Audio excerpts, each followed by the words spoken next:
Bismillahirrahmanirrahim. Muqaddimatut tahsin tilawati, permulaan untuk membaguskan bacaan Al-Quran.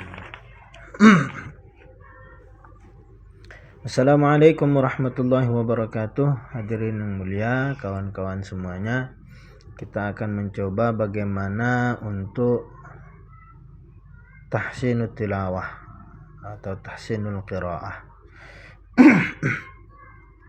Apa itu tahsin? Tahsin itu berasal dari kata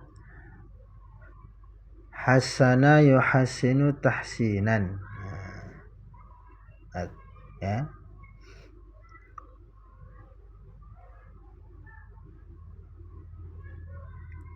Itu artinya memperbaiki, membaguskan, menghiasi atau mempercantik, membuat lebih baik dari semula. Tilawah berasal dari kata tala yatslu tilawatan, yang artinya bacaan. Dan tilawatul Quran artinya bacaan Al-Quran.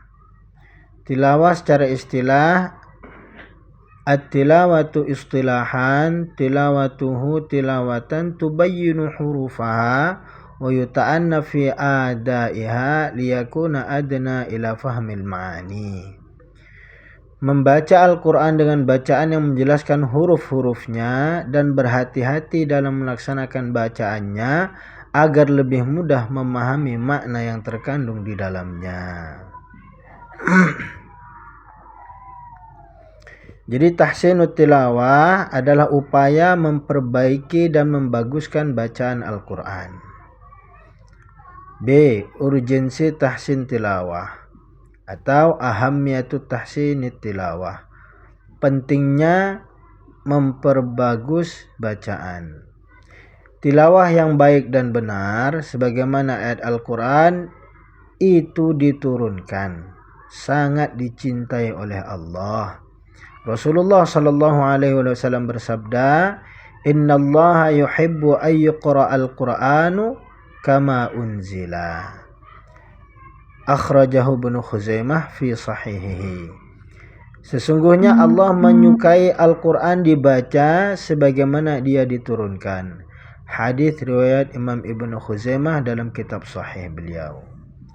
Al-Quran diwahyukan Allah subhanahu wa ta'ala melalui malaikat Jibril alaihi salam kepada baginda Nabi Muhammad sallallahu alaihi wasallam dengan bacaan yang tartil.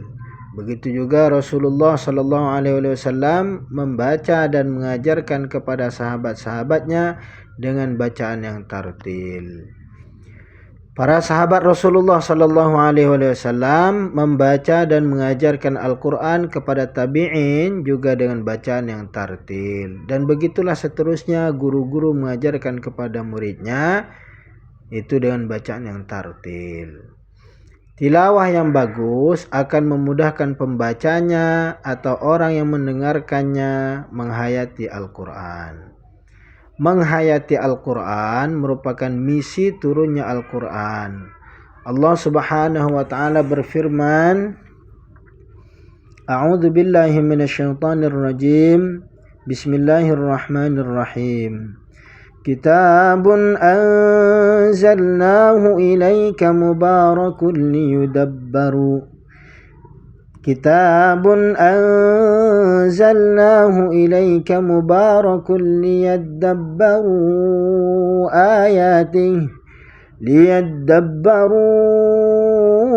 ayatihi wa liyatadhakkaru ulul albab.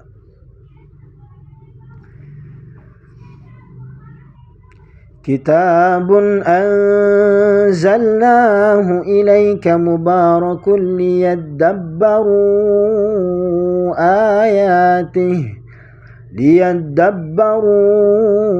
ayatihi wa liyatadhakkara ulul albab.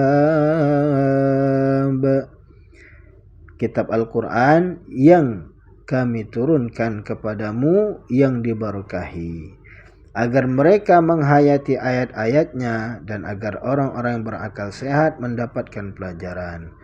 Quran surat Shad ayat 29. Hampir tidak mungkin pembaca Al-Quran yang tidak bagus bacaannya dapat menghayati Al-Quran dengan baik. Begitu juga orang yang mendengarkan bacaannya, apalagi bacaan itu dilakukan dalam sholat. Tilawah yang bagus akan memudahkan seseorang meraih pahala dari Allah dengan sangat baik. Rasulullah SAW menganjurkan kepada kita minimal dapat menyelesaikan tilawah Al-Quran 30 juz dalam sebulan. An Atha ibn Sa'ibi an abihi an Abdullah bin Amr qala li Rasulullah sallallahu alaihi wasallam sum min kulli syahrin thalathata ayyamin waqra'il Qur'ana fi syahrin, rawahu Abu Daud. Dari Atha bin Sa'ib, dari bapaknya, dari Abdullah bin Amr radhiyallahu taala anhu, dia berkata bahwasanya baginda Rasulullah sallallahu alaihi wasallam telah berkata kepadaku, berpuasalah kamu setiap bulan 3 hari, yaitu bulan Qamariyah ya, bulan Hijriyah maksudnya, tanggal 13, 14, 15 itu Ayyamul Bid. Dan bacalah Al-Quran sekali dalam sebulan, maksudnya khatamkan Al-Quran sekali dalam sebulan. Hadis riwayat Imam Abu Daud. Jadi bagaimana mungkin kita dapat menyelesaikan tilawah 30 juz dalam sebulan dengan bacaan yang terbata-bata? Hanya dengan tilawah yang bagus dibarengi dengan kesadaran melaksanakan perintah Rasulullah SAW ini, maka sangat mungkin untuk dilakukan. Bagaimanapun sibuknya kondisi seseorang, sebab tilawah yang bagus dan lancar hanya memerlukan waktu 30-40 menit untuk membaca 1 juz. Hal ini dapat dilakukan dalam 1 kali duduk atau beberapa kali duduk dalam sehari. Pada pagi hari misalnya cukup 20 menit dan di malam hari yaitu 20 menit. Tilawah yang bagus memungkinkan seseorang mengajarkan Al-Quran kepada orang lain, minimal kepada keluarganya dulu. Hampir dipastikan setiap orang perlu mengajarkan Al-Quran, mengajarkan tilawah Al-Quran kepada orang lain. Dan setiap muslim harus memiliki andil mengajarkan tilawah kepada orang lain, minimal kepada anaknya. Kalau tidak, kita akan rugi tidak mendapatkan kebaikan yang dijanjikan oleh Rasulullah SAW dalam sabdanya. Nabi SAW bersabda di dalam hadis Imam Bukhari, khairukum man ta'allama al-Qur'ana wa 'allamahu. Rawahu al-Bukhari wa Abu Daud wa Tirmidzi wa Nasa'i wa Ibnu Majah. Sebaik-baik kalian adalah yang mempelajari Al-Quran dan mengajarkannya. Hadis dari Imam Bukhari, Imam Abu Daud, Imam Tirmidzi, Imam Nasa'i dan Imam Ibnu Majah. Sedangkan tilawah yang tidak bagus dalam kondisi tertentu memang masih diperlukan untuk diajarkan. Namun resikonya orang tersebut berarti menanamkan bacaan yang kurang benar kepada orang lain. Tilawah yang bagus dapat mengangkat kualitas seseorang. Rasulullah SAW bersabda dalam hadisnya, al-mahiru bil Quran ma'as safaratil kiramil bararah والذي يقرأ القرآن ويتتعتع فيه وهو عليه شاق فله أجران رواه البخاري ومسلم وأبو داود. Yang artinya orang yang ahli dalam Al-Quran akan bersama dengan para malaikat pencatat yang mulia lagi taat. Dan orang yang terbata-bata membaca Al-Quran dan dia bersusah payah mempelajarinya, maka baginya pahala 2 kali lipat.